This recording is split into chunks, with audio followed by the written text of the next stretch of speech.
Welcome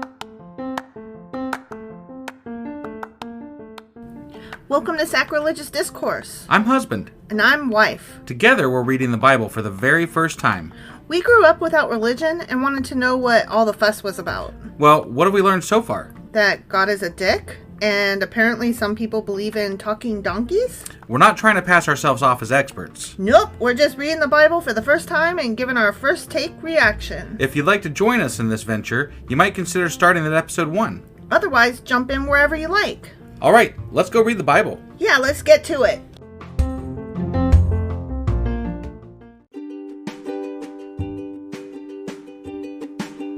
Hey wife, did you know that Anchor is sponsoring our show? Really? Don't we use Anchor to distribute our podcast on Spotify and Apple Podcasts? Yeah, and we are on just about every other platform available as well, thanks to them. Why do we use Anchor as our podcasting service? Well, they make editing and distributing our show a breeze. What if one of our listeners wants to start their own podcast? Then they should head over to anchor.fm or download the app to get started. Awesome! You guys should go do that right now! Husband! Wife! Do you remember what happened last Friday? As I recall, David was running for his life or some shit, and then sending people back in as spies, and then we left on a bit of a cliffhanger. Yeah, because Absalom is coming for the throne. Right. And the Bible presented it as that bad guy Absalom, but then we did a little Q&A on Saturday that was like, well, but actually, Right. Absalom kind of had a good point. Yeah. Yeah. So I guess we find out what happens today, huh? We're going to find out what happens today. All right, so last week was 2 Samuel chapter 15. Mm-hmm. Today is 2 Samuel. Chapter 16. All right, let's go get into this. Okay.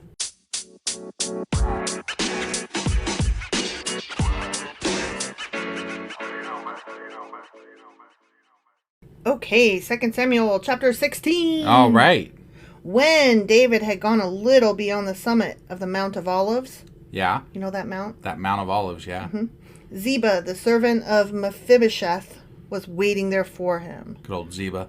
Wasn't Ziba... Oh, he was a servant of Mephibosheth. Yeah, that's who he was. But wasn't he like a priest or something like that? I don't recall, honestly. Okay, well, let's see if they tell us what's up.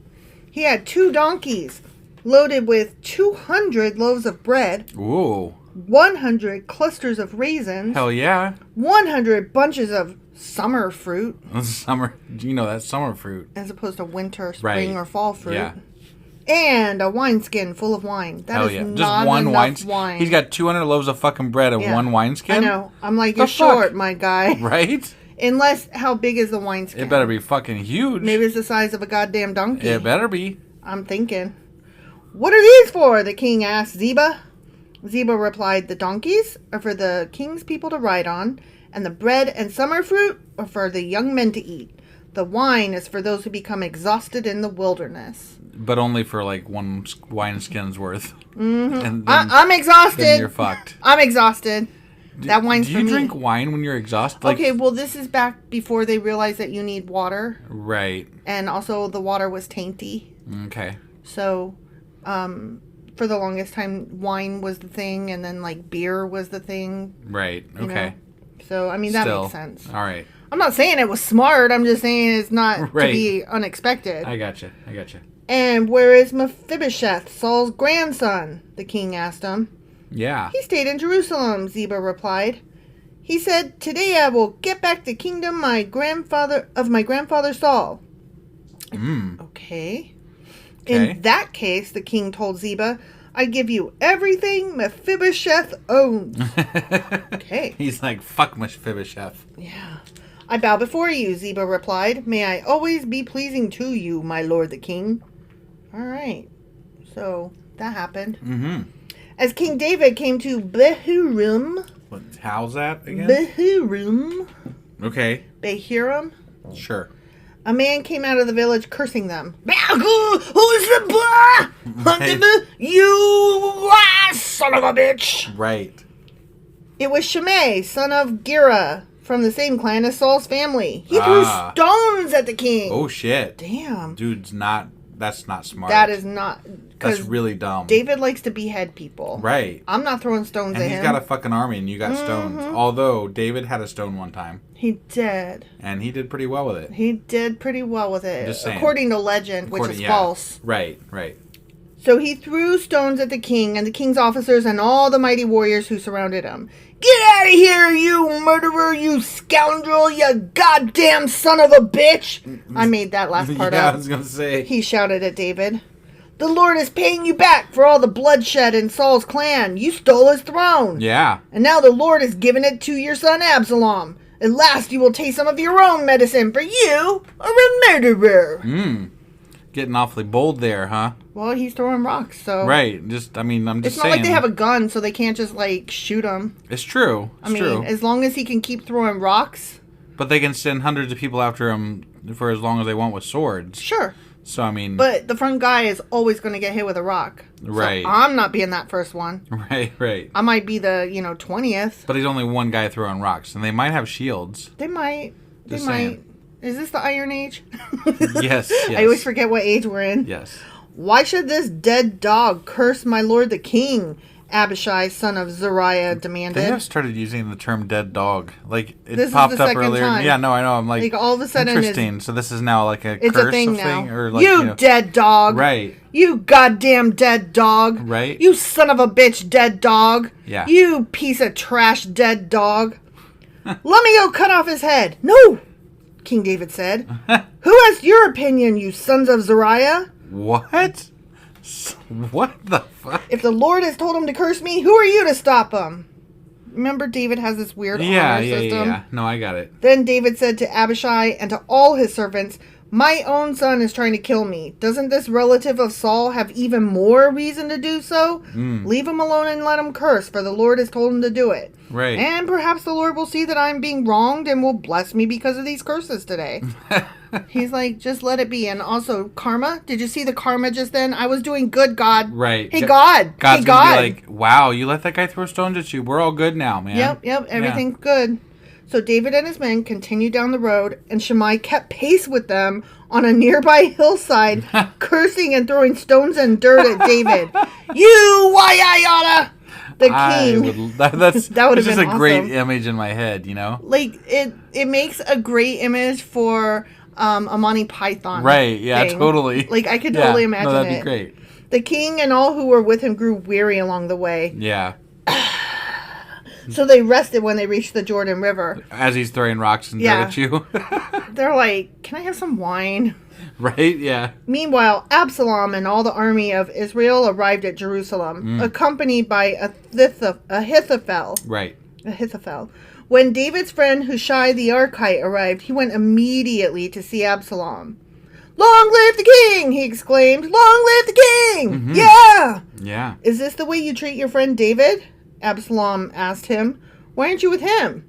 Oh, I'm here because I belong to the man who's chosen by the Lord and by all the men of Israel, Hushai replied. Yeah. And anyway, why shouldn't I serve you? Just as I was your father's advisor, now I'll be your advisor. Sure. I totally believe him. Then Absalom turned to Ahithophel and asked him, what should I do next? Right. Ahithophel told him, go and sleep with your father's concubines. That's nasty. What? Go sleep with your hundreds of stepmamas. Right? That's really weird. For he has left them here, to look after the palace. Remember? Uh-huh. Remember Nathan said, you are going to get cursed, David, by all of your wives getting humped in the streets. Oh. Is this it? This must be it. I guess. I don't know. Then all Israel will know that you have insulted your father beyond hope of reconciliation, and they will throw their support to you. Because we all love a real good asshole who humps his stepmoms. Yeah. That sounds totally logical. Right. You stepmom humping awesomeness. Right? So they set up a tent on the palace roof where everyone could see it. And so it was in sight. Wow. Absalom went in and had sex with his father's concubines. God damn. So there had to have been a battlement. So there was that happening. That did happen. That did happen, sort of. Wow. Absalom followed Ahithophel's advice, just as David had done. For every word Ahithophel spoke seemed as wise as though it came directly from the mouth of God. Yeah. The end. Okay. Damn. I mean, that's a bunch of rape happening. Yeah, no, I'm sorry. I shouldn't be laughing because, like, it's awful. It's awful. But at the same time, like... Oh, shit. Like, what the fuck, this story? It's just really fucked up.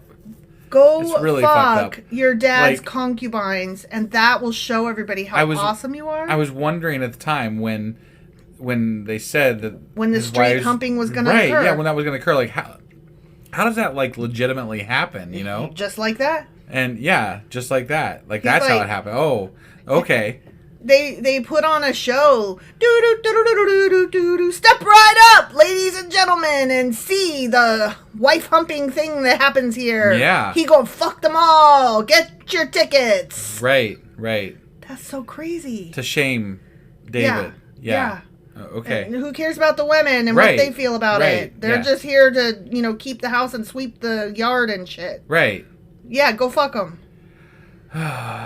These people that viewed you as, kind of their childish in a way, I mean, I wouldn't go that far. Maybe he had a lot of fucking wives. I know, but I mean, they did know that he was one of their husband's children. Yeah. You know what I mean? Sure. It's just gross. Yeah. It's just gross. No, it definitely is. And then the public display of it is even worse, so. Yeah. But there we are. He's having sex with his dad's concubines on the roof of the palace. Nice. That's where we're leaving this week off, I guess. I mean, like, I don't even know what to say. Where do you even go from there?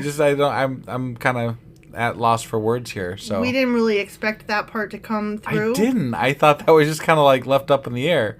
Or it was going to be left up in the air. Yeah, right. So that did happen. So I guess Nathan was hearing God, yeah? I mean...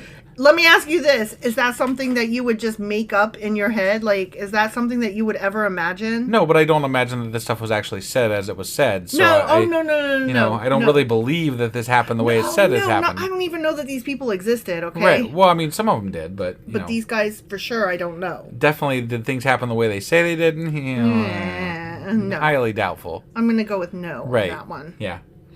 All right. Well, so that was 2 Samuel chapter 16. It sure as fuck was. And tomorrow we'll be coming back to find out how the fucking went, I guess, in 2 Samuel chapter 17. Yeah. Whee! See you guys tomorrow. This story's so ridiculous. Right? Bye. Bye.